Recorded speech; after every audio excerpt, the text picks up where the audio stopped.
Hello and welcome back you all to the Commerce Success. I am Rahul Thakur, your economics teacher. Now today we are here to do the remaining topics of our second chapter, that is basic concept of the macroeconomics. In the previous video, we have seen the three major concept of the macroeconomics, which was the domestic territory, which was the concept of domestic territory. Then it was factor income versus transfer income. We have seen. Then we have also seen the concept of resident and citizen, who all will be known as the resident and who all will be called the citizen of a country. Now we are going to move further with some more concept of the macroeconomics. So the first topic of today is the final goods and intermediate goods.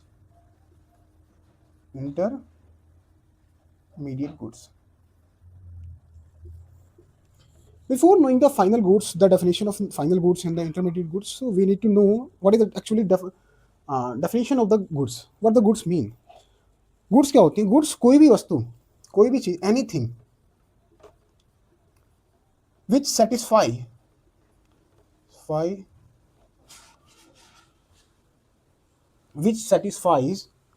your need, you can say, है ना, or which satisfy human wants.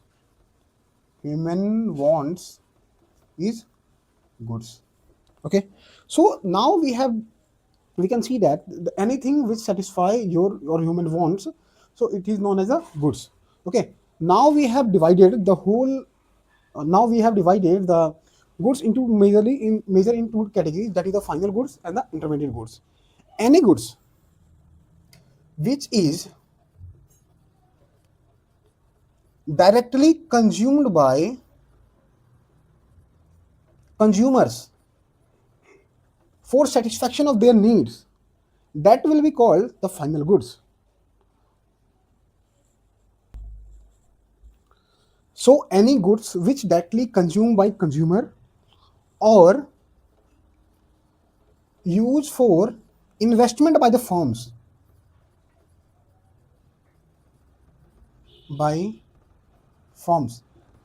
is known as the final goods. तो यहाँ पे हम देख सकते हैं कोई भी ऐसी चीज, कोई भी ऐसी वस्तु या तो जिसे डायरेक्टली कंज्यूमर्स के द्वारा कंज्यूम किया जा रहा है, या फिर उससे किसी बिजनेसमैन या बिजनेस के द्वारा उसे अपने बिजनेस पर्पस के लिए यूज किया रहा है. मानते हैं हम अपने घर में, हमारे घर में रेफ्रिजरेटर है, जैसे हमारा हाउस होल्ड के घर में जो रेफ्रिजरेटर होता है, वो मेनली हम क्या करते हैं, कंजम्पशन पर्पस के लिए यूज करते हैं. तो वो क्या होगा हमारे लिए, तो वो क्या है, कंजम्पशन गुड है ना. पर वही यदि रेफ्रिजरेटर जब हम एक आइसक्रीम वाले के पास देखते हैं, तो वो उसका क्या है, कंजम्पशन पर्पस के लिए है, वो उसके इन्वेस्टमेंट पर्पस के लिए है. तो वहां पे वो चीज क्या है, एक इन्वेस्टमेंट की तरह काम करेगा. ठीक है, अब यहाँ पे आता है दोनों का पर्पस तो अलग है. इन्होंने कंज्यूम किया, इन्होंने अपने बिजनेस में यूज किया, जिससे वो और पैसा अर्न कर सकते हैं. बट यहाँ पे कैच है, फाइनल गुड्स में वो आप रीसेल नहीं करते हैं. You don't resale final goods plus you cannot do any kind of value addition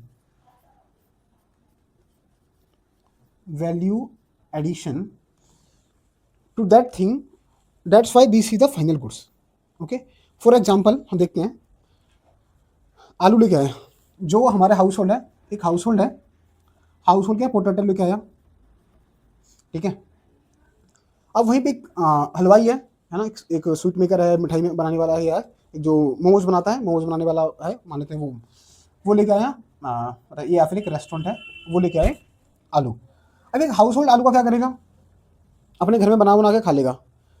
पर जब एक रेस्टोरेंट वाला आलू खरीद के लाएगा, तो वो उसको बनाएगा, रीसेल करेगा, उसको फ्रेंच फ्राइज बनाएगा, उसके चिली पटेटो बनाएगा, कुछ और बनाएगा, और उसे क्या करेगा, वो आगे कस्टमर को बेच देगा. तो कस्टमर इस केस में क्या है, फाइनल कंज्यूमर है. और इस केस में क्या है, जो हाउस होल्ड था वो खुद ही फाइनल कंज्यूमर है. यहाँ पे क्या किया रेस्टोरेंट ने, उस जो भी वो आलू लेके आया था उसको उसने प्रोसेस किया और फिर उसे आगे बेचा, और उसमें क्या किया, वैल्यू एडिशन किया, पैसा कमाया. ठीक है, इसीलिए यहाँ पे क्या है, ये तो हमारे हाउस होल्ड के लिए फाइनल गुड्स है, बट रेस्टोरेंट के लिए क्या था, काइंड ऑफ इंटरमीडिएट गुड्स था या फिर रॉ मटेरियल था. तो इस तरह से हम यहाँ भी देख सकते हैं, जब हम फाइनल गुड्स की बात करते हैं तो उसको आप रीसेल नहीं कर सकते। जो हाउस होल्ड ने फ्रिज खरीदा है वो उसको बेचेंगे नहीं, नहीं बेच सकते, कुछ नहीं कर सकते। इसी तरह जो फर्म ने इन्वेस्टमेंट करके जो फ्रिज खरीदा है वो उसे दोबारा बेचने के लिए नहीं खरीदा है। अब कोई इलेक्ट्रॉनिक्स की दुकान है, वो इन्वेस्टमेंट, उनका बिजनेस ही यदि किसी चीज़ को खरीदने बेचने का है तो उसमें हम इसकी वो वाला केस है। बट सिंपल सिनेरियो क्या है, उसने इन्वेस्टमेंट पर्पज से उन्होंने चीज़ों को खरीदा है। ठीक है, अब हम आते हैं इंटरमीडिएट गुड्स पे। ठीक है, अब इसी में हम यदि जोड़ देते हैं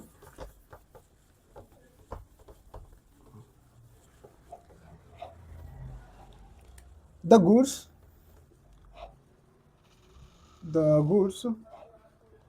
which do not directly satisfy the human wants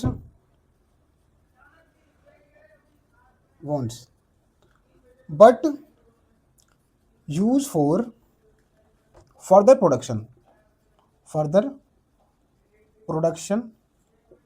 और रीसेल।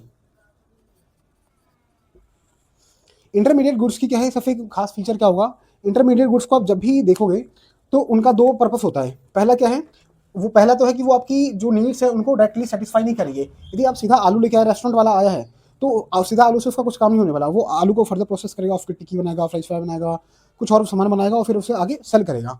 अब दूसरा यहाँ पे हम क्या देखते हैं, तो ये हो गया फर्दर प्रोडक्शन कर रहा है वो आलू का, और दूसरा क्या कर रहा है, उसको रीसेल कर रहा है। जैसे हमने केस देखा रेफ्रिजरेटर या इलेक्ट्रॉनिक्स की दुकान, जहाँ पे एक इलेक्ट्रॉनिक्स की दुकान है जो क्या कर रहा है, फ्रिज खरीद के ला रहा है, टीवी खरीद के रहा है, इलेक्ट्रॉनिक्स खरीद के आइटम्स खरीद के ला रहा है और उसे रीसेल कर रहा है। तो इस केस में क्या है, वो उसको रीसेल कर रहा है, प्रोडक्शन तो वहाँ पे फर्दर प्रोडक्शन नहीं हो रहा, फर्दर प्रोसेस नहीं कर रहा, बट उसको रीसेल कर रहा है। तो इन दोनों ही केस में जो सामान है जो उनके पास स्टॉक में है, वो चीज़ क्या है, उनका एज अ इंटरमीडिएट गुड काम करता है। ठीक है, अब फिर हम कुछ और डिफरेंस देखते हैं फाइनल गुड्स और इंटरमीडिएट गुड्स के। अब हम कुछ और डिफरेंसेस देखते हैं फाइनल गुड्स और इंटरमीडिएट गुड्स के बीच में। तो हम यहाँ पे लिखते हैं फाइनल गुड्स, यहाँ पे इंटरमीडिएट गुड्स। ओके, तो फाइनल गुड्स की डेफिनेशन हम देख चुके हैं। सबसे पहला जो डिफरेंस आएगा वो डिफाइन करने का आएगा। एग्जाम में जब भी आपसे कोई डिफरेंस बिटवीन किसी भी कॉन्सेप्ट के बीच में पूछा जाए तो आप इस तरफ टेबल के थ्रू ही इसे बताओगे। ठीक है, सबसे पहले तो डेफिनेशन आता है। डेफिनेशन हम ऑलरेडी देख चुके हैं दोनों की, कि फाइनल गुड्स क्या करता है, हमारी जो नीड्स हैं, हमारी जो ह्यूमन वांट्स है उसको डायरेक्टली सेटिस्फाई करता है ना, वो रीसेल के लिए यूज नहीं हो सकता। इंटरमीडिएट गुड्स को क्या है, फर्दर प्रोसेस किया जाता है और या फिर उसे रीसेल किया जाता है। दूसरा क्या है, इनका नेचर है। जो फाइनल गुड्स होते हैं क्या है, they are included in both national and domestic income. Final goods are include in national income and domestic income, but the intermediate goods are not included in the nor in the national income, neither in the domestic income. अब ऐसा क्यों होता है वो हम इसको अगले chapter में जब पहुंचेंगे तो वहां पे हम देखेंगे, 4th चैप्टर में। तो यहाँ पे not included in national income and domestic income. Okay, so now the next difference is there is no value addition. There is no value addition.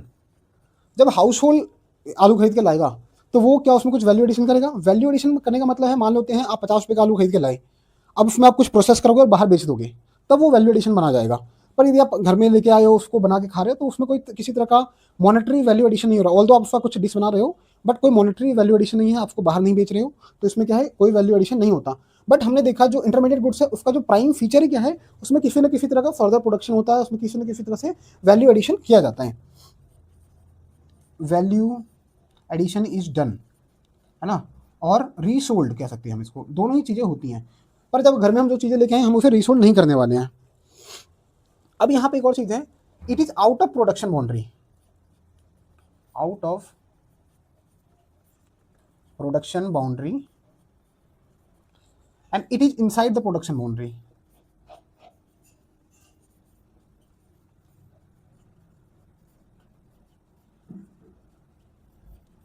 अब प्रोडक्शन बाउंड्री क्या होती है इसे हम देखेंगे, अभी के लिए इतना समझते हैं। प्रोडक्शन बाउंड्री का मतलब है कि ये प्रोडक्शन प्रोसेस में अभी भी है और ये क्या है, प्रोडक्शन प्रोसेस से बाहर आ चुका है। ठीक है, अभी प्रोडक्शन बाउंड्री को हम एक बार दोबारा समझेंगे। और इसके एग्जांपल्स हम देख चुके हैं, है ना। ये यदि रेफ्रिजरेटर हाउस होल्ड के लिए आता है तो फिर हम क्या किस चीज़ में कंक्लूड करेंगे, we will say that it is a final goods. If refrigerator is purchase by the firm then it is also part of final goods. If the refrigerator or air condition is purchased to resold, then it will be considered as part of the intermediate goods. Okay.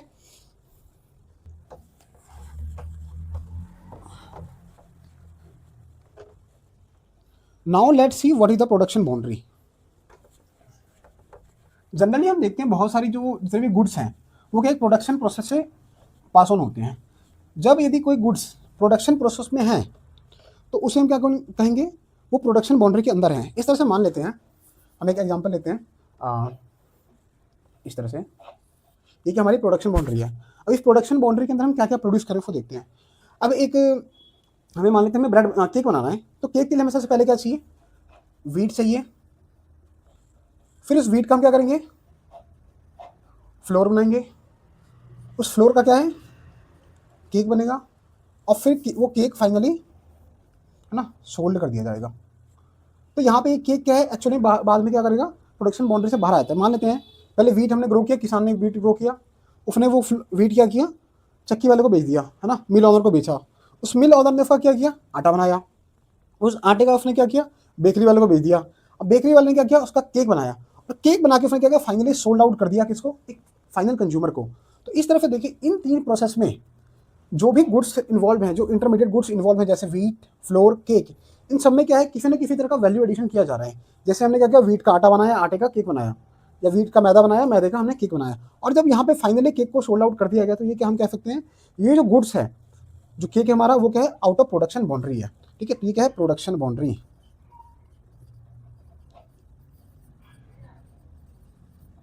Simple भाषा में जब कोई भी चीज़ production process से बाहर आ जाती है तो हम उसे बोलते हैं कि वो प्रोडक्शन प्रोसेस से बाहर, प्रोडक्शन बाउंड्री से बाहर आ चुकी है। यदि वो प्रोडक्शन प्रोसेस के विदिन है तो हम कहेंगे वो प्रोडक्शन बाउंड्री के अंदर है। ठीक है। Now our next topic is the consumption good and the capital goods. पहले हमने क्या देखा, इंटरमीडिएट गुड्स और फाइनल गुड्स क्या होती है। अब हम देखेंगे कंजम्पशन गुड क्या होता है और कैपिटल गुड्स क्या होता है।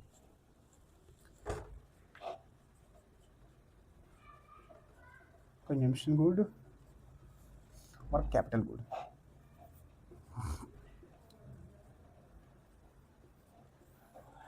पहले हम शुरुआत करते हैं कंजम्पशन गुड्स से। कोई भी goods, any goods which is purchase for the consumption purpose, ये कह सकते हो फाइनली क्या है, जैसे हमने फाइनल गुड्स देखा था ना, उस फाइनल गुड्स का फर्दर ये दो क्लासिफिकेशन है, इसको मान सकते हैं। तो कोई भी गुड्स, है ना, परचेज और यूज्ड फॉर कंजम्पशन पर्पस, तो उसको हम क्या बोलते हैं, कंजम्पशन गुड बोलते हैं, कंजम्पशन गुड्स। ओके। अब वहीं पे आपने क्या किया, कोई सामान खरीदा, कोई चीज़ खरीदी जिसका मेन पर्पस क्या है, इन्वेस्टमेंट है या कैपिटल फॉर्मेशन है। गुड्स परचेज फॉर इन्वेस्टमेंट और कैपिटल फॉर्मेशन। ठीक है, तो इसको हम क्या बोलते हैं, कैपिटल गुड्स बोलते हैं। यहाँ पे कैपिटल गुड्स से एक और मतलब है कि तो कैपिटल और रेवेन्यू ये दो नेचर भी बताते हैं गुड्स का। जब हम बात करते हैं कैपिटल गुड्स की, मतलब एक ऐसी वस्तु जो बहुत ही लंबे टाइम तक चलती है।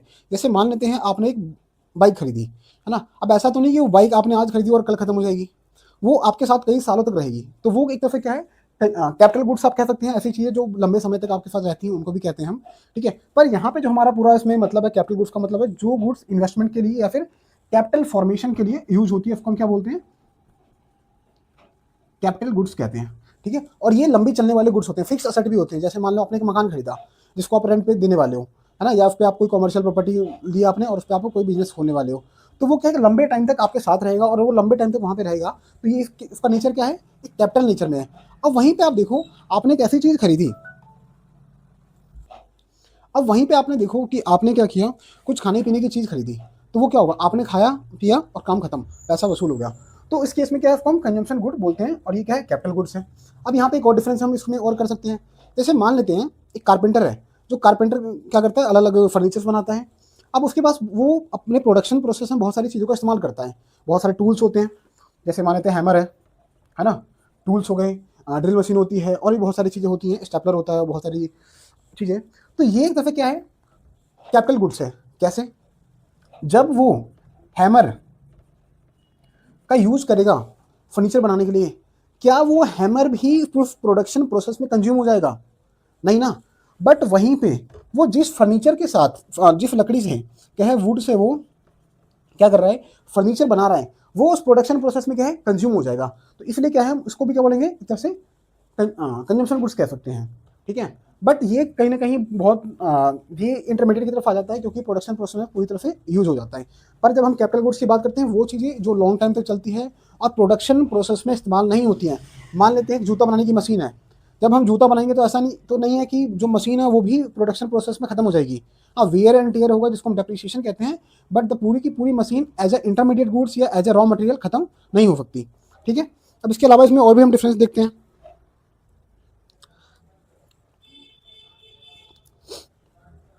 अब हम इसमें और भी कुछ डिफरेंसेस देखते हैं। जैसे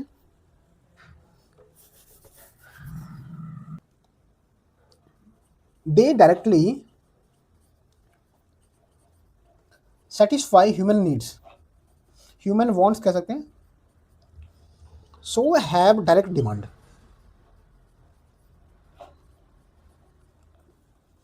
they do not they do not directly satisfy human wants, so have do not have direct demand. ठीक है। सो इसकी जो डिमांड होती है वो डिराइव होती है, नॉट डायरेक्ट नहीं होती, डिराइव डिमांड। जैसे कि मानते हैं जूता है, अब हम जूता पहनते हैं तो जूते की डिमांड तो सीधा होगी। अब एज अ कंज्यूमर हम जूते की डिमांड करेंगे या जूता बनाने की मशीन की डिमांड करेंगे? हम तो जूते की डिमांड करेंगे, तो वो क्या है, डायरेक्ट डिमांड है। पर जब जो प्रोड्यूसर्स हैं उन्होंने देखा कि भाई जूतों की डिमांड बहुत ज़्यादा बढ़ रही है, so what they need, now they need the shoe making machines. So उसकी डिमांड कहाँ से डिराइव हो रही है कि शू की डिमांड कितनी है। इसलिए कैपिटल गुड्स जो होती है उनकी डिमांड डिराइव होती है ना। जो मेन गुड्स हैं उसकी क्या बोलते हैं, डिमांड के अकॉर्डिंग उसको निकाला जाता है कि हमें कितने मशीन्स की जरूरत पड़ने वाली है, कितने टूल्स की जरूरत पड़ने वाली है। बट यहाँ पे क्या है, ये डायरेक्ट डिमांड है और ये क्या है, डिराइव डिमांड है। ठीक है। फिर अगला हम डिफरेंस देखते हैं। They do not promote production capacity, production capacity. ठीक है। अब देखो, जो आप गुड्स जूता खरीदने वाले उससे कोई प्रोडक्शन तो बढ़ेगा नहीं, पर जब जूता बनाने की अपनी मशीन खरीदी उससे क्या है, प्रोडक्शन कैपेसिटी आपकी इंपैक्ट होती है। मान लेते हैं किसी फर्म के पास एक जूता बनाने की मशीन थी, अब उसने एक और खरीदी, तो फिर उसका क्या है, प्रोडक्शन कैपेसिटी इंक्रीज हो गई। ठीक है। Help in raising production capacity. Okay. Now the last, expected life time क्या होता है इसका, हैव लिमिटेड लाइफ स्पैन। ठीक है। अब इसका लाइफ स्पैन क्या करता है, डिपेंड करता है क्या होता है ना, किस तरह का सामान लिया गया है। ठीक है। Generally have life of more then 1 year. ठीक है। जैसे मान लेते हैं मशीन हमने ली है, अब जूता जो हमने खरीदा है हो सकता है वो आज टूट जाए, कल टूट जाए, कभी और फट जाए, हम किसी ऐसी एक्टिविटी में इन्वॉल्व हो गए जिसकी वजह से वो जूता जल्दी खराब हो गया। बट मशीन के केस में हम कहें तो मशीन तो है इस तरह से है कि वो बहुत ही लंबा चलने वाला है, ड्यूरेबल गुड्स एक तरह से हम इसको यहाँ पे कह सकते हैं। ठीक है। अब ये चीज़ आपको याद रखनी है कि ये फाइनल गुड्स के क्या है, सब कैटेगरी है ये दोनों। ठीक है। और इसके अलावा तीसरा हमारे पास क्या आता है, इंटरमीडिएट गुड्स आता है। जो मैंने एग्जांपल दिया था, फर्नीचर मेकर जो कारपेंटर है, he is using the nails, woods, foam, clothes in the production process, that is a part of that is also kind of a consumption good, like it has been consumed, but not a consumption good that is directly consumed by himself, like a consumer। ठीक है। तो वो particular क्या है, raw material और intermediate goods में वो आ जाएगा। ठीक है। अब आगे हम देखें,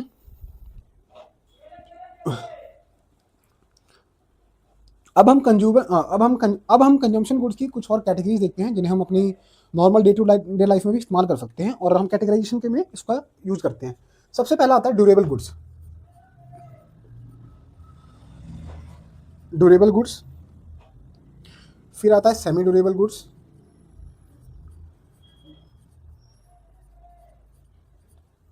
फिर तीसरा आता है नॉन ड्यूरेबल गुड्स, फिर चौथा आता है सर्विसेज। ठीक है,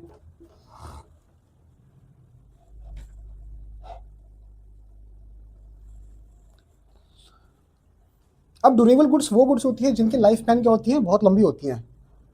goods having long life span, around it में have like life span of more than 5 year 10 year, जैसे, और जिसे हम बार बार यूज कर सकते हैं, and can be used again and again. जैसे कि आपके घर में मान लेते हैं आपने एक गाड़ी ले रखी है, कार है, तो क्या आपको एक बार इस्तेमाल करोगे यूज एंड थ्रो, नहीं ना। हम over the period of time up to 10 year 15 year से बार बार इस्तेमाल करते हैं। जैसे हमारे घर में मान लो हमारा मोबाइल है, वो क्या 5 साल 7 साल तक आराम से चलता है, लैपटॉप है आराम से 10 साल 12 साल चल जाता है ना। तो क्या है, वो ड्यूरेबल गुड्स हैं, बहुत ही जल्दी क्या है खत्म नहीं होने वाले हैं, और उन्हें काफ़ी लंबे टाइम तक अगेन एंड अगेन यूज़ करते रहते हैं। ठीक है, और मोस्टली क्या इनका लाइफ स्पैन बहुत ज़्यादा होता है, मतलब अप टू 5 ईयर 10 ईयर। जैसे हमने मकान खरीदा है ना, हमने अपना एक हाउस खरीदा, तो वो भी क्या है आराम से 15 साल 20 साल चल सकता है, जब तक हम उसको चेंज नहीं करते हैं, पर वो अपनी कंडीशन में ठीक ठाक है तो वो चलेगा चलेगा। अब सेमी ड्यूरेबल गुड्स आती हैं, कुछ है ऐसी गुड्स जो क्या है जिनका लाइफ स्पैन क्या 5 साल से कम कह सकते हैं, हमें, है ना। गुड्स हैव लाइफ स्पैन और limited life span, life span. ठीक है, अब देखो ये भी ऐसी नहीं है कि ये जो सेमी ड्यूरेबल गुड्स हैं ये भी बहुत जल्दी खत्म हो जाएंगी, बट ये भी क्या है ड्यूरेबल गुड्स के मुकाबले ये जल्दी खत्म हो जाएंगी। जैसे आपने स्लीपर लिया, स्लीपर है ना, शूज़ हैं, आपके क्लोथ्स हैं, जो आपने जीन्स खरीदी, जो आपने बेल्ट खरीदा, जो आपने शूज़ खरीदा, यदि हम उसको नॉर्मल कंडीशन में ऐसा मान के चले, तो वो क्या है 3 साल 4 साल 5 साल आराम से चल जाता है। तो उस कंडीशन में हम क्या कहेंगे, इसको चप्पल भी 2 साल चल सकती है आराम से, साल भर तो चली जाएगी कम से कम। तो ये क्या है सेमी ड्यूरेबल गुड्स हैं, है ना। और उसको भी हम क्या है limited time life limited life span है, बट उसको हम बार बार यूज़ कर रहे हैं। अब नॉन ड्यूरेबल गुड्स क्या है, जिसे कंजम्पशन गुड्स कह सकते हैं, जो हमने खाया और कंज्यूम किया और उसकी सारी वैल्यू खत्म हो गई। जैसे कि इडेबल आइटम्स जो होती हैं, इडेबल आइटम्स, ठीक है, हमने एक बार कंज्यूम किया उसकी सारी वैल्यू खत्म हो चुकी है, आपको आप दोबारा यूज़ नहीं कर सकते। जैसे मेडिसिन है ना, खाने पीने की चीज़ें हैं, और भी बहुत सारी ऐसी चीज़ें हैं, उनको हम क्या बोलते हैं non durable goods, mean these are the goods which are not going to be used again. और उसके बाद अब क्या आती है सर्विसेज। जैसे सर्विसेज क्या है, जब हम किसी की सेवाएं ले रहे हैं, सर्विसेज लाइक डॉक्टर की सर्विस, टीचर की service, insurance service, banking service, तो वहाँ पर आप एक बार पेमेंट करते हो और उसी में क्या है आपको एक बार सर्विस मिलती है। ऐसा नहीं कि आप उसे स्टोर करके रख सकते हो और वो बार बार आप इसको इस्तेमाल कर सकते हो। आप डॉक्टर से कंसल्टेशन लेने जाते हो, तो हर बार जब आप कंसल्टेशन के लिए जाते हो तो वो क्या होता है नई कंसल्टेशन होती है एक तरह से देखा जाए तो। यदि आप एडवोकेट के पास जा रहे हो तो हर बार वो क्या होता है आपका एक नया कंसल्टेशन होता है वहाँ पे। ठीक है, आप जब बैंक में पैसे जमा करवा रहे हो तो हर बार वो क्या है एक तरह से नई सर्विस आप ले रहे हो। ठीक है, थ्रू द एग्जिस्टिंग जो भी आपका कस्टमर आईडी है इन सब के थ्रू। तो सर्विसेज लाइक ट्रांसपोर्ट, अब आप मेट्रो में चढ़े तो आप अपनी पुरानी टिकट से तो मेट्रो पर नहीं चढ़ सकते या ट्रेन में ट्रैवल नहीं कर सकते। मैंने तो है ना 2028 में ली थी, 2018 में टिकट ली थी और अब तक मैं उससे ट्रैवल कर रहा हूँ, ऐसा तो हो नहीं सकता। ठीक है, डॉक्टर सर्विस हो गई एटसेट्रा एटसेट्रा, फायर ब्रिगेड वाला आ गया। ठीक है, ये सब चीज़ें हमारी क्या है कंजम्पशन गुड्स में कैटेगराइज की जाती हैं, durable goods, semi durable goods, non durable goods और सर्विसेज। अब इसके अलावा क्या है, हम जो हमारा कैपिटल गुड्स है उसके भी कुछ फीचर्स देख लेते हैं। ठीक है,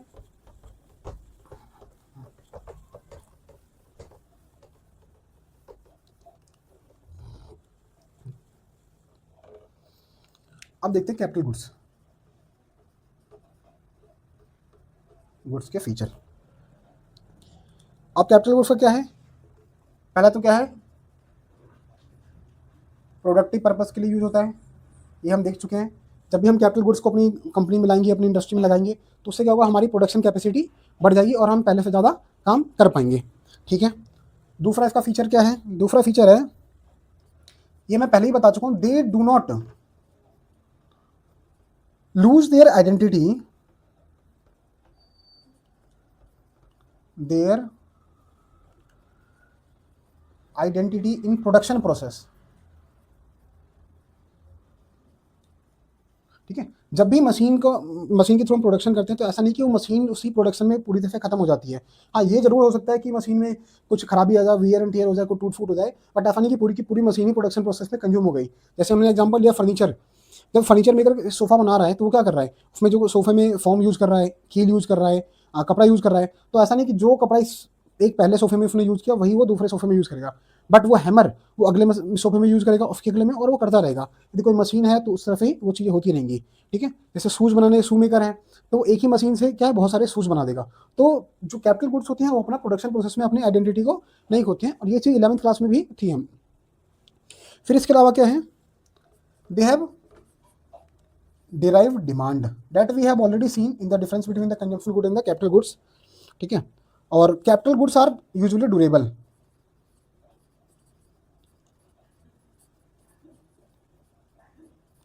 यूजुअली दे आर ड्यूरेबल। जैसे अभी हमने मशीन की बात की, तो मशीन तो जब आपने लिया है तो ऐसा नहीं कि वो आज लिया और साल भर के अंदर खत्म हो जाए, क्योंकि मशीन लाखों की आती है, तो आप ऐसा चाहोगे ये मशीन 5 साल 10 साल 15 साल इस तरह से आगे चले, ठीक है? तो ये था हमारा difference between the capital goods और कंजम्पशन गुड, जो कि फाइनल गुड्स का ही सब पार्ट है। और साथ में इससे पहले हमने देखा इंटरमीडिएट गुड्स और final goods.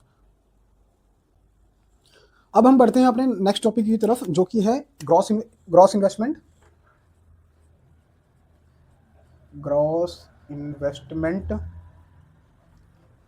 Net investment and depreciation. Last क्या इसमें, डेप्रिसिएशन, ठीक है?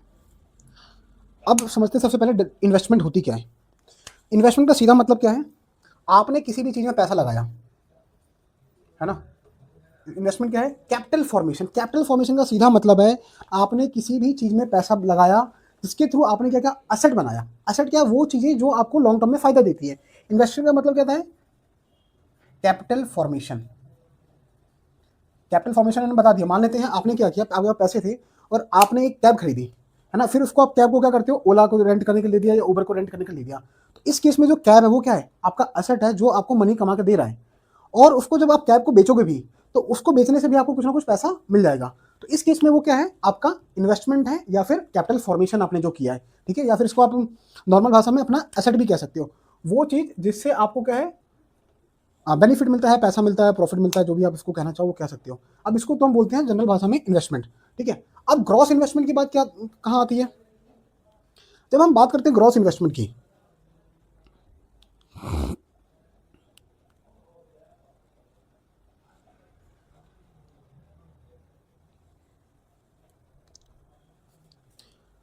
अब बात आती है ग्रॉस इन्वेस्टमेंट की। अब ग्रॉस इन्वेस्टमेंट को समझते हैं आराम से। Gross investment, it is addition to capital stock without depreciation. अब इसको सिंपली समझते हैं।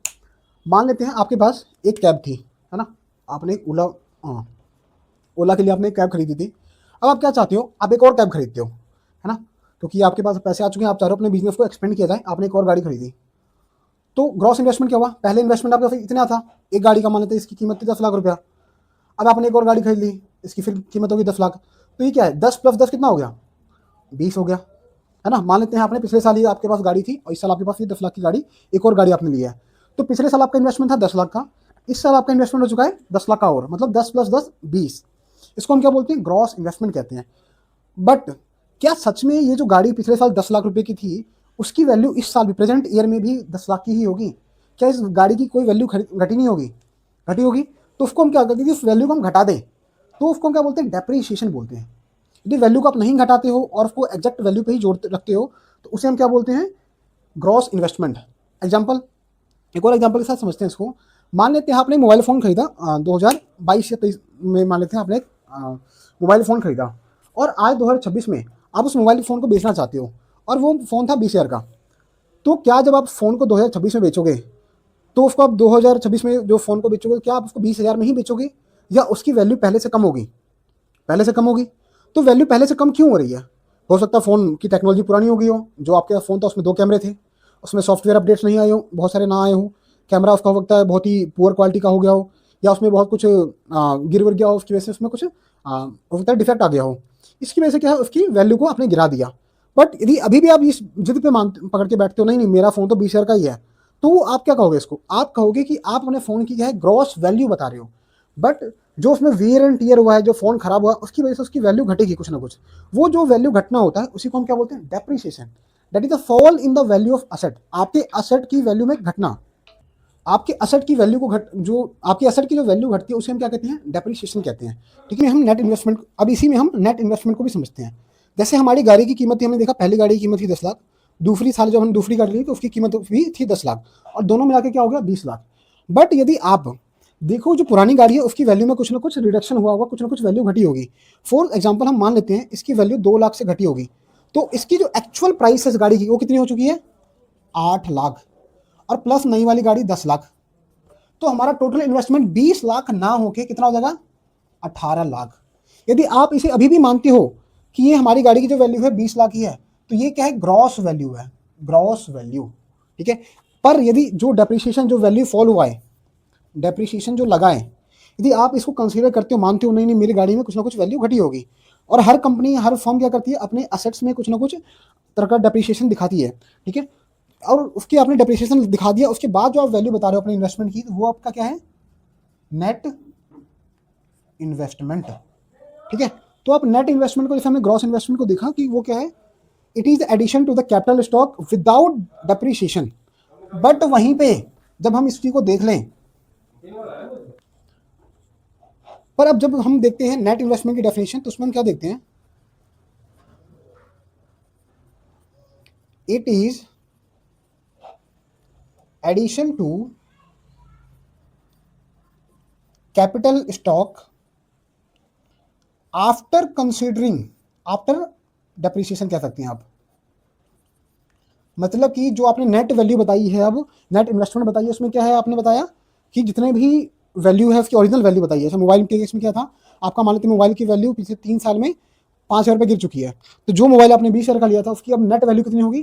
15,000। यदि आप अभी भी चाहे तो अपने दिल को मनाने के लिए कह सकते हैं कि गाड़ी जो मेरे फ़ोन की वैल्यू हो 20,000 ही है, 20 की है, बट एक्चुअली वैल्यू क्या, आपकी जो मार्केट वैल्यू हो सकता है वो 20,000 से बहुत ज़्यादा कम भी हो, 15,000 या कुछ भी हो सकती है। बट ये हमारा क्या है? नेट इन्वेस्टमेंट कहलाएगा, ये हमारा ग्रॉस इन्वेस्टमेंट कहलाएगा। ठीक है, अब हम बढ़ते हैं डेप्रिसिएशन की डेफिनेशन की तरफ। डेप्रिसिएशन सिंपली मीन, क्या मतलब है इसका? जो बच्चे अकाउंट्स पढ़ते हैं, कॉमर्स पढ़ते हैं, उन्हें पता है डेप्रिसिएशन क्या होता है। Depreciation is the fall in the value of asset. Depreciation क्या है? Depreciation is the fall in value of asset due to wear and tear, है ना, passage of technology, time, obsolete technology. अब डेप्रिसिएशन क्या है? आपकी गाड़ी की वैल्यू या आपके जो असेट की वैल्यू वो गिर जाएगी। अब क्यों गिरेगी? हो सकता है उसमें कुछ टूट फूट हो गई हो, जैसे हमने मोबाइल के केस में देखा, हो सकता है आपका मोबाइल गिर गया हो, उसमें उसका डिस्प्ले टूट गया हो, या कुछ भी उसमें रिपेयरिंग की जरूरत पड़ी हो। तो इसमें की वजह से क्या होता है? जो भी आप उसको किसी भी व्यक्ति को बेचोगे तो वो उस मोबाइल की पूरी ओरिजिनल वैल्यू नहीं देगा, कहेगा भाई आपका मोबाइल में कुछ टूट फूट हुआ है तो मैं तो नहीं देने वाला पूरी वैल्यू। पैसेज ऑफ टाइम, क्योंकि आपके मोबाइल को 2-3 साल हो चुके हैं, तो हो सकता है उसमें जो सॉफ्टवेयर है वो थोड़ा पुराना हो गया हो, है ना, तो इस वजह से भी हो सकता है लोग आपको उसकी पूरी वैल्यू ना दें। फिर क्या होता है? Obsolete technology. अब उसी फोन को मान लेते हैं आप बेचते हो 10 साल बाद, तो टेक्नोलॉजी इतनी पुरानी हो चुकी है ना कि कोई इसे खरीदने नहीं चाहता, इंटरेस्टेड ही नहीं कोई। यदि आज से मान लेते हैं हम 20 साल बाद, जैसे अभी हमारे हमारी लाइफ में क्या है, अभी जो कीपैड फोन है उसकी वैल्यू बहुत कम हो चुकी है। पहले कीपैड मोबाइल भी 2,000, 3,000, 5,000 के आते थे। अब देखो उनकी वैल्यू क्या रह गई? 1,000, 1,200, 1,500 रह गई है। क्यों? क्योंकि वो टेक्नोलॉजी पूरी तरह से ऑब्सोलीट हो चुकी है। अब हमें क्या है? नई टेक्नोलॉजी के मोबाइल्स और फोन्स की जरूरत है। ठीक है, तो इसलिए हम क्या कहते हैं? डेप्रिसिएशन कहते हैं। अब यहाँ पे ग्रॉस, यदि ग्रॉस इन्वेस्टमेंट से हमें नेट की तरफ जाना है, नेट इन्वेस्टमेंट की तरफ जाना है, तो हमें क्या करना पड़ेगा? ग्रॉस माइनस डेप्रिसिएशन जब आप करोगे, ग्रॉस इन्वेस्टमेंट में जब आप डेप्रिसिएशन माइनस करोगे तो आप पहुंच जाओगे कहां पे? नेट इन्वेस्टमेंट पे। ठीक है, और जब आप नेट इन्वेस्टमेंट में डेप्रिसिएशन ऐड कर दोगे तो आप कहां पहुंच जाओगे? ग्रॉस इन्वेस्टमेंट में। तो इसे आप सिंपली इस तरह से भी समझ सकते हो, ये ग्रॉस है, ये नेट है, इसके बीच का ब्रिज क्या है? डेप्रिसिएशन। ठीक है, यदि आपको ग्रॉस से नेट पे आना है तो माइनस करना पड़ेगा डेप्रिसिएशन। यदि आपको नेट से कहाँ है? ग्रॉस पे जाना है तो आपको प्लस करना पड़ेगा डेप्रिसिएशन। और ये बहुत ही इंपॉर्टेंट है, ये आपको समझ के रखना होगा, क्योंकि जब हम फोर्थ चैप्टर में नेशनल इनकम की कैलकुलेशन देखेंगे तो यहाँ वहाँ पे ये बहुत ही काम आने वाला हमारे लिए। ठीक है, इस तरह से ये हमारा टॉपिक जो ग्रॉस इन्वेस्टमेंट, नेट इन्वेस्टमेंट और डेप्रिसिएशन का, ये भी खत्म होता है।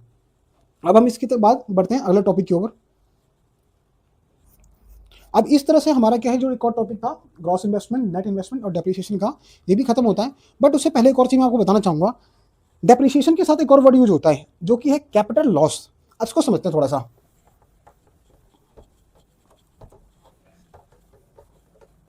अब कैपिटल लॉस क्या होता है, ये है डेप्रिसिएशन, अब ये है कैपिटल लॉस।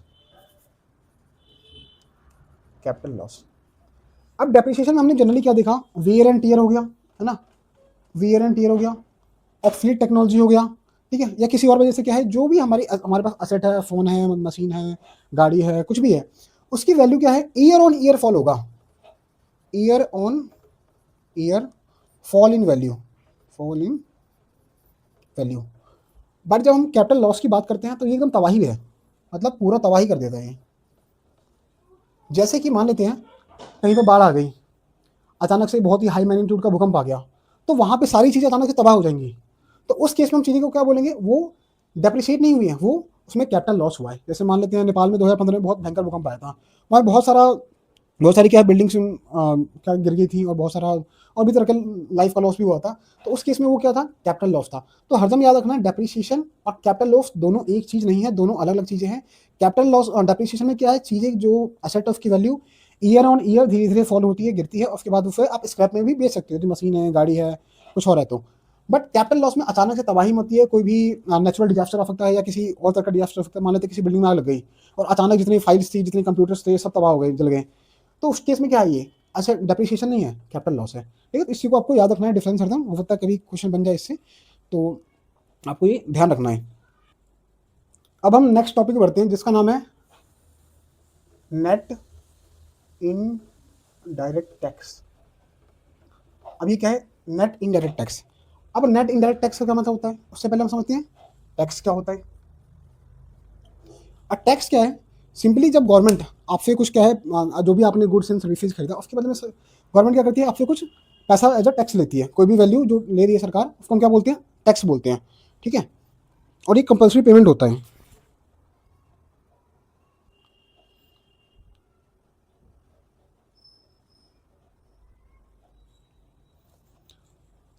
तो सबसे पहले हम समझते हैं टैक्स। टैक्स क्या होता है, टैक्स तो आप जानते हो कि जब भी हम कोई गुड्स एंड सर्विसेज खरीदते हैं, या फिर जो हम बहुत ज़्यादा हमारी इनकम होती है, तो सरकार को हमें क्या कुछ ना कुछ कंपल्सरी पेमेंट करना होता है, जिससे क्या है, देश में जो भी बहुत सारे डेवलपमेंट के वर्क चल रहे हैं, और भी जो देश के में जुड़े हुए खर्चे, एडमिनिस्ट्रेटिव वर्क है, उनको पूरा किया जा सके, इसके लिए हमें गवर्नमेंट को कुछ पेमेंट करनी होती है। तो उस पेमेंट को हम क्या बोलते हैं, टैक्स बोलते हैं। ये कह सकते हो, it is a kind of compulsory payment, compulsory payment to the government. अब आप ये कह सकते हो कंपल्सरी है तो हर कोई तो पे नहीं करता, हर कोई पे करता है। कैसे, यदि हम बात करते हैं इनडायरेक्ट टैक्स की, इन डायरेक्ट टैक्स जो कि हम पढ़ने वाले हैं, वो हर कोई पे करता है। जो कि हमारे देश में क्या है, जीएसटी है, कस्टम ड्यूटी था, पहले हुआ करता था, कस्टम और एक्साइज ड्यूटी हुआ करता था। तो वो हर व्यक्ति पे करता है, जब भी आप कोई सामान खरीदते हो उस पर आप जीएसटी पे करते हो। ठीक है, और बात आती है कंपल्सरी, और कई जगह आपको जबरदस्ती मतलब सरकार आपसे लेती है। देखते हो आप ना, यदि आपने टैक्स नहीं भरा, टैक्स में चोरी की, ब्लैक मनी आपने रखा, तो आईटी डिपार्टमेंट, इनकम टैक्स वाले आपके घर पे आएंगे, जीएसटी वाले आपके घर पे आएंगे, छापा मारेंगे, उठा कर ले आएंगे आपको। मूवीज भी बनी है इसके ऊपर, जैसे रेड है ना, रेड जो अजय देवगन की, जुबा केसरी, तो वो भी आप देख सकते हो उसमें। अब ये क्या बता रहे हैं, पेमेंट टू द गवर्नमेंट। अब हो सकता है गवर्नमेंट कुछ क्वालिफिकेशन लगा दें, जैसे कि यदि आपकी इनकम 12 लाख तक है तो आपको जीरो इनकम टैक्स देना है। इस तरह की गवर्नमेंट कुछ भी क्वालिफिकेशन लगा सकती है, तो इसमें भी वो डिपेंड करता है। पर हमारा जो मेन इंटरेस्ट है वो क्या है, इनडायरेक्ट टैक्स में है। इनडायरेक्ट टैक्स क्या है, जो सरकार डायरेक्टली कलेक्ट नहीं करती है, टैक्स डायरेक्टली नॉट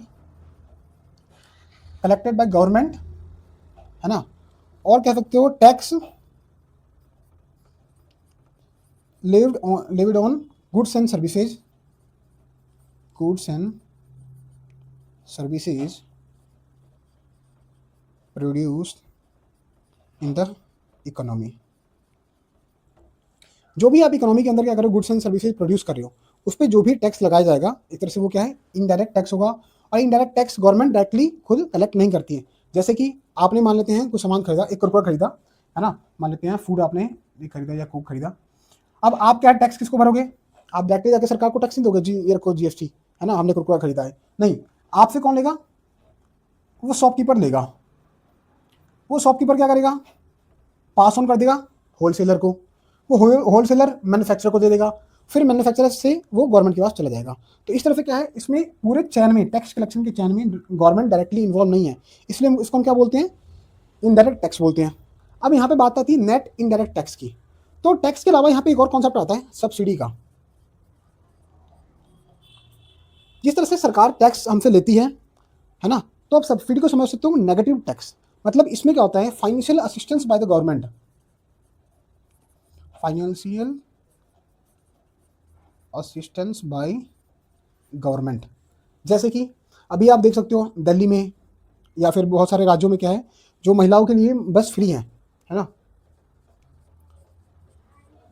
अब ये कोई ना कोई तो पे कर रहा होगा ना इसके लिए, यदि आप पे नहीं कर रहे हो तो कोई और पे कर रहा होगा। कौन पे कर रहा है? गवर्नमेंट पे कर रही है। जैसे फ्री इलेक्ट्रिसिटी आपको मिल रही है, तो उसके लिए कौन पे कर रहा है? आप पे नहीं कर रहे, कोई और पे कर रहा है, मतलब सरकार पे कर रही है, तो वो आपकी इनकम बच रही है ना। हो सकता है यहाँ पे एक और तरीका हो सकता था कि आपने बिजली बिल पहले पे कर दिया, फिर सरकार ने क्या किया, वो पैसा आपको दोबारा वापस कर दिया, तो ये भी एक तरह से सब्सिडी हो सकती है। जैसे एक और चीज़ आती है ईवी। जब आप इलेक्ट्रॉनिक व्हीकल लेने जाओगे, स्कूटी या बाइक, उस पर आपको सरकार कुछ ना कुछ क्या है, सब्सिडी देगी, मतलब फाइनेंशियल असिस्टेंस देगी सरकार की। अच्छा ये 1.5 लाख की स्कूटी है, कोई बात नहीं, आप जाओ, आपको हम ये 1,20,000 में दे देंगे, जो बाकी 30,000 की पेमेंट है वो हम कर देंगे। मतलब ये गवर्नमेंट आपको फाइनेंशियली क्या कर रही है, हेल्प कर रही है। तो इसमें क्या है, ये सब्सिडी का पार्ट होता है। तो और इसको आप नेगेटिव टैक्स भी समझ सकते हो, ठीक है। जैसे हम अकाउंट्स में पढ़ते हैं प्रॉफिट है, तो वो पॉजिटिव प्रॉफिट है, और मान लो तो कभी हमारा लॉस हो गया, तो लॉस को हम एक और तरीके से कैसे समझ सकते हैं या कैसे बोल सकते हैं कि नेगेटिव प्रॉफिट है, negative profit is the loss. In the similar manner हम यहाँ कह सकते हैं, जो सब्सिडी एक तरह से नेगेटिव टैक्स है। टैक्स में जनरली क्या है, हम पैसा सरकार को देते हैं, पर सब्सिडी केस में सरकार हमें पैसा दे रही है, ठीक है। अब सरकार आपसे पैसा ले भी रही है और आपको पैसा दे भी रही है, इनके बीच का जो डिफरेंस होगा उसे हम क्या कहते हैं, नेट इनडायरेक्ट टैक्स, ठीक है। सरकार जो आपको पैसा दे भी रही है और आपसे पैसा ले भी रही है, दोनों केस में इसका जो डिफरेंस होगा उसको हम क्या बोलते हैं, नेट इनडायरेक्ट टैक्स। अब इसमें हो सकता है कई बार सरकार को फायदा भी हो जाए, कई बार सरकार को नुकसान भी हो सकता है। अब देखते हैं किस कंडीशन में सरकार को फायदा हो सकता है और किस कंडीशन में सरकार को नुकसान हो सकता है। जैसे मानते हैं अब हम निकालते हैं नेट इनडायरेक्ट टैक्स, जिसको मैं NIT भी हम लिखता हूँ, ठीक है। अब देखो इनडायरेक्ट टैक्स माइनस सब्सिडी, ये इसका फॉर्मूला है। अब इसको आप नेट इनडायरेक्ट टैक्स के पर्सपेक्टिव से देखोगे, जैसे मैंने कहा था पॉजिटिव प्रॉफिट जो है वो प्रॉफिट है, पर जब हम नेगेटिव प्रॉफिट की बात करते हैं वो क्या है, लॉस होता है ना, या फिर लॉस को आप नेगेटिव प्रॉफिट बोलते हो। इस तरह से आपको क्या देखना है, इनकम टैक्स इनडायरेक्ट टैक्स के पर्सपेक्टिव से इस पूरे मेजरमेंट को देखना है। जैसे हम मानते हैं, अब 3 सिनेरियोस में देखते हैं। पहला सिनेरियो क्या है, सरकार ने क्या किया, आपसे 100 रुपये as a indirect tax collect किए, है ना, और सरकार ने आपको सब्सिडी के नाम पे दिया 0, कुछ नहीं। तो इस केस में क्या है, सरकार को पूरा का पूरा फायदा हुआ, मतलब सरकार ने कितना टैक्स कलेक्ट किया, पूरा का पूरा 100 रुपया। तो इस केस में क्या बोलेंगे, नेट इनडायरेक्ट टैक्स कितना है, 100 rupees, that is well and good. दूसरी कंडीशन आती है, अगेन सरकार ने आपसे क्या किया, 100 रुपये लिए, और मोदी जी ने कहा भाई और बहनों मैं चाहता हूँ आप पेट्रोल कम यूज़ करें और ईवी का ज़्यादा यूज़ करें, तो आपको कुछ ना कुछ सब्सिडी देनी पड़ेगी। तो मान लेते 50 रुपये सब्सिडी दे दी, है ना। तो गवर्नमेंट की जेब में आए 100 रुपये और जेब से चले गए कितने, 50 रुपये। तो गवर्नमेंट को नेट कितने का फायदा हुआ, 50 का फायदा हुआ। तो हम क्या बोलेंगे, NIT इक्वल टू 50, है ना। तीसरी कंडीशन देखते हैं, गवर्नमेंट का 100 रुपये का टैक्स दिया और 100 रुपये के पूरे ही क्या दिया, सब्सिडी के फॉर्म में हमें दे दिया। तो सरकार को यहाँ NIT में क्या मिलता है, नेट इनडायरेक्ट टैक्स के फॉर्म में क्या मिलता है, 0 अंडा, कुछ नहीं, इल्ला है, ठीक है। तो इसलिए हम क्या बोलेंगे, यहाँ पे सरकार एक तरफ से क्या बोलते हैं यहाँ पे, नो लॉस नो प्रॉफिट की सिचुएशन में है। अब एक चौथी सिचुएशन भी हम देखते हैं, जिसमें हो सकता है सरकार ने टैक्स के नाम पे 100 रुपये वसूले हो, बट सब्सिडी में जो हम देखते हैं फ्रीबीज मिलती है हमें, है ना, हमें मतलब और पूरे देशवासियों को जो मिलती है, मान लेते 120 रुपये बांट दिए। सरकार ने कलेक्ट किया 100 रुपया पर बांट दिया 120 रुपया। तो सरकार का यहाँ पे क्या हुआ, प्रॉफिट हुआ कि लॉस हुआ, भाई नेगेटिव हो गया, -20। सरकार ने क्या अपनी जेब से एक्स्ट्रा 20 रुपये निकाल के दिए हैं। तो इस सिनेरियो में हम इसको क्या बोलते हैं, नेट इनडायरेक्ट टैक्स, जो कि क्या है, नेगेटिव है। मतलब सरकार ने पैसे एक तरफ से, ये क्या नेगेटिव का 20, मतलब सरकार ने 20 रुपये अपनी जेब से दिए हैं, या फिर इसको सब्सिडी है दिया है। अब सब्सिडी को हम एक और चीज़ बोलते हैं क्या, नेगेटिव टैक्स बोलते हैं। तो इस केस में हमारा जो नेट इनडायरेक्ट टैक्स क्या है वो -20 है। या फिर आप ये कह सकते हो सरकार ने टैक्स कलेक्ट किया है कितना, -20 का। या फिर आप ये कह सकते हो सरकार ने टैक्स कलेक्ट किया है कितना, -20 का। अब -20 का मतलब सरकार ने कलेक्ट नहीं किया, एक्चुअली सरकार ने इसे पे किया है। ठीक है, अब ये यूज कहाँ पे होगा, देखो जब हम अभी क्वेश्चन हम आगे पढ़ेंगे थर्ड और फोर्थ चैप्टर में, तो वहां पे आती है हमें नेशनल इनकम की कैलकुलेशन में करना होगा। एक आता है फैक्टर कॉस्ट, एक होगा मार्केट प्राइस। हमें किसी भी चीज की मार्केट प्राइस को कैलकुलेट करना होगा, या फिर हमें किसी भी चीज की क्या है फैक्टर कॉस्ट को निकालना होगा। ठीक है, फैक्टर कॉस्ट मतलब किसी भी चीज को बनाने में कितना खर्चा हुआ है, एक फॉर्म को कितना खर्चा पड़ा है, और मार्केट प्राइस वो चीज कितने मार्केट में बिक रही है। तो ये फॉर्म के पास था। अब यहाँ पे आप क्या करो, NIT लगा दो, NIT प्लस कर दो, तो आप कहाँ पहुंच जाओगे, मार्केट प्राइस पे। जनरली हम मान के चलेंगे कि मार्केट प्राइस ज़्यादा होगा, पर हरदम ऐसी सिचुएशन नहीं होगी। ठीक है, जैसे ये सिनेरियोज हमने देखे थे, इनमें क्या यहाँ पे देखो हमें क्या क्या सब्सिडी ज़्यादा मिल गई है। तो इस केस में क्या है सर, जो चीज़ हमें 100 रुपये की मिलनी चाहिए थी वो क्या है -20 की, मतलब उल्टा 20 रुपये मिलेंगे हमें, तो ज़्यादा सस्ती हो जाएगी। तो ये इस पर डिपेंड करता है। अब यहाँ पे क्या है, माइनस कर दो नेट इनडायरेक्ट टैक्स। ठीक है, फैक्टर कॉस्ट से यदि आपको मार्केट प्राइस से पहुंचना है तो आपको NIT नेट इनडायरेक्ट टैक्स, जिसका फॉर्मूला क्या था, इनडायरेक्ट टैक्स माइनस सब्सिडी, तो आपको यहाँ पे ऐड करना होगा। यदि आप चाहते हो मार्केट प्राइस से फैक्टर कॉस्ट की तरफ जाना, तो आपको NIT माइनस करना होगा। ठीक है, और ये नेशनल इनकम की कैलकुलेशन में यूज होता है, जिसे हम फोर्थ चैप्टर में देखेंगे। ठीक है, इसके अलावा कुछ डाउट हो आपका तो आप कमेंट बॉक्स में बता सकते हैं हमें।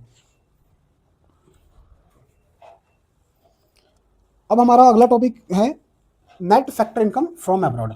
ठीक है,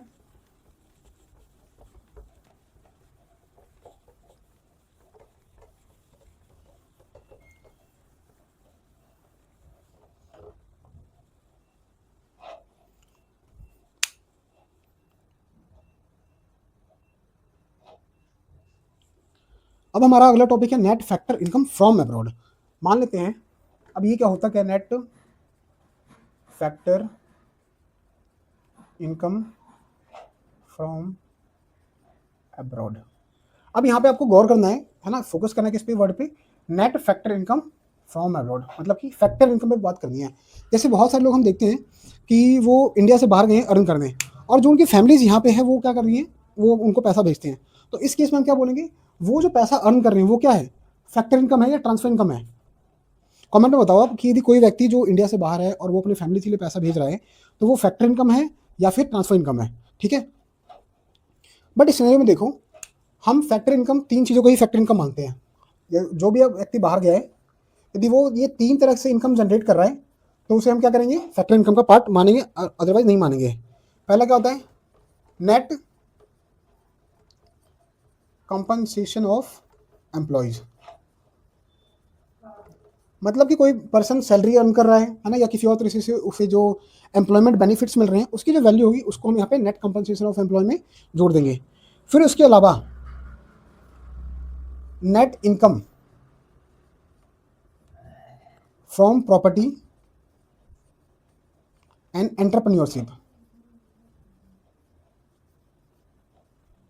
प्लस में क्या है, नेट रिटेन्ड अर्निंग।